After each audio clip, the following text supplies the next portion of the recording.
আসন্ন জাতীয় সংসদ নির্বাচনকে সামনে রেখে নারায়ণগঞ্জ ৩ আসনের অন্তর্গত সিদ্ধিরগঞ্জ ও সোনারগাঁও এলাকায় বাংলাদেশ জাতীয়তাবাদী দল বিএনপি মনোনীত প্রার্থী আজারুল ইসলাম মান্নানের উদ্যোগে এক বিশাল গণসংযোগ ও নির্বাচনী প্রচারণা অনুষ্ঠিত হয়েছে। সিদ্ধিরগঞ্জ থানা বিএনপির সাধারণ সম্পাদক ইকবাল হোসেনের নির্দেশনায় আয়োজিত এই গণসংযোগে হাজারো নেতাকর্মী অংশগ্রহণ করেন। কর্মসূচিতে উপস্থিত ছিলেন জাতীয়তাবাদী তরুণ দলের যুগ্ম সাধারণ সম্পাদক গাজী মোহাম্মদ লিটন মোল্লাসহ বিএনপি ও এর অঙ্গ সংগঠনের বিভিন্ন স্তরের নেতৃবৃন্দ।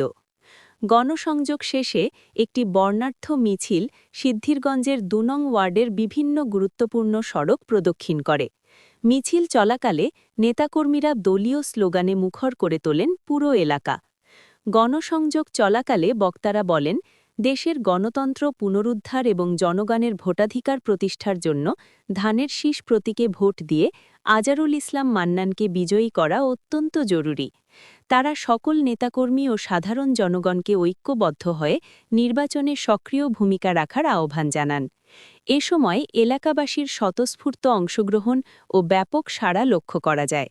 উপস্থিত জনতার উৎসাহ ও অংশগ্রহণ নির্বাচনী মাঠে বিএনপির শক্ত অবস্থানের ইঙ্গিত দিচ্ছে বলে মনে করছেন সংশ্লিষ্টরা। দেশের মানুষ দেশেই আছি, বিএনপিতে আমরা ভোট দিই, এটাই সত্য, এটাই কথা, ইনশাআল্লাহ।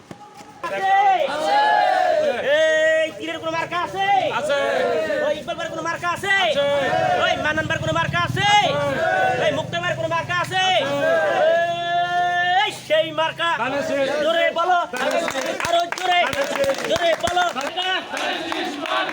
ইকবাল ভাইয়ের মার্কা, মুক্তার ভাইয়ের মার্কা, মার্কা আছে? এই মুক্তার ভাইয়ের কোনো মার্কা আছে?